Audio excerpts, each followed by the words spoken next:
Hello, I'm Lucy Gray. Welcome to the programme. King Charles has led national commemorations for those who've died for their country in the two world wars and subsequent conflicts. As Big Ben rang out to mark the start of a 2-minute national silence, the King laid a wreath of symbolic red poppies at the foot of the Cenotaph, Britain's national war memorial. High Commissioners from Commonwealth countries were also in attendance to pay their respects. Let's go now to Whitehall and our royal correspondent Sarah Campbell, who is there in central London for us. And it was a very moving ceremony earlier, Sarah, and this march past, these thousands of veterans of the armed forces marching past, is also so moving, isn't it? It's particularly seeing the older ones so very much wanting to be there, despite how difficult it may be for some of them in terms of mobility and what have you. It's been a very moving hour or so, hasn't it? Yeah, you're absolutely right. Oh, there's a lot of leaves falling.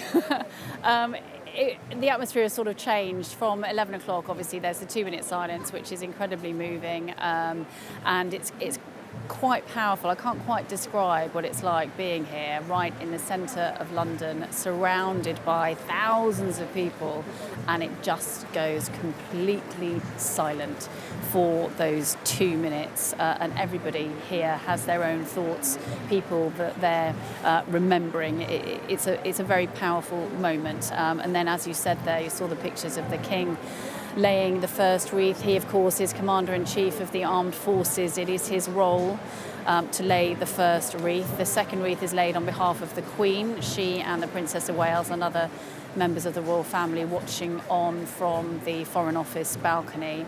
And then the third wreath laid by the Prince of Wales.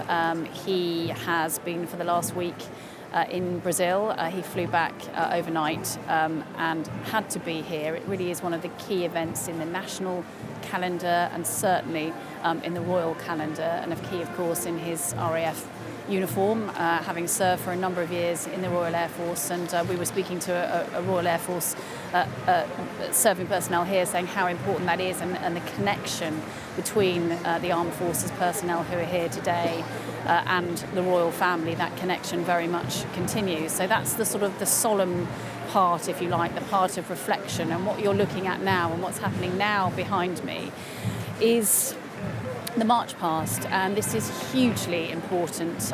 It's very difficult actually to get a place on the march past. So many people want to take part, and there simply logistically isn't room for all of the veterans and all of the organisations that do want to get involved. So for these 10,000 there, these are the lucky ones, if you like, that managed to get a place, and they will march past the Cenotaph. Just to give you an idea of some of the people who are here.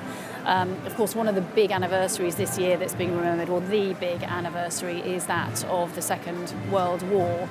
There are a number of veterans here, 20 registered Second World War veterans who managed to make it on behalf of their organisations, the Spirit of Normandy Trust, the Burma Star Memorial Fund and the Chindit Society, of course reflecting the war in Europe and the war in the Far East. And there are 6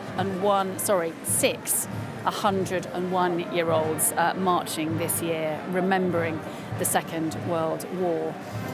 There are youngsters here as well, because it's not just veterans who are marching, it will be family members as well. I think I saw them march past a little earlier actually, but there's an organisation called Scotty's Little Heroes. You may have spotted them. They are quite distinctive because they're wearing black and yellow scarves. And that organisation was set up to help children who'd lost a parent who was a serving member of the armed forces. So the youngest person marching today is 8-year-old Evie Roots from Scotty's Little Soldiers, and her father, Adam Roots, served with the Army Air Corps. He died in a parachuting accident in 2018.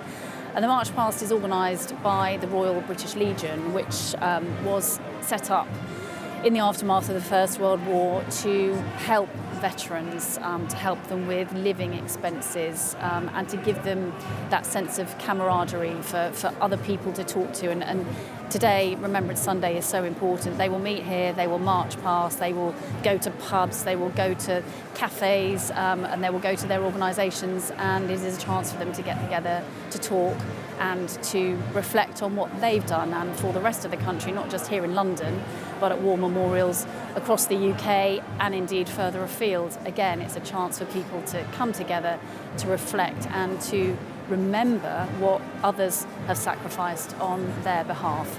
It is a very important day to all the people that you can see there and far beyond.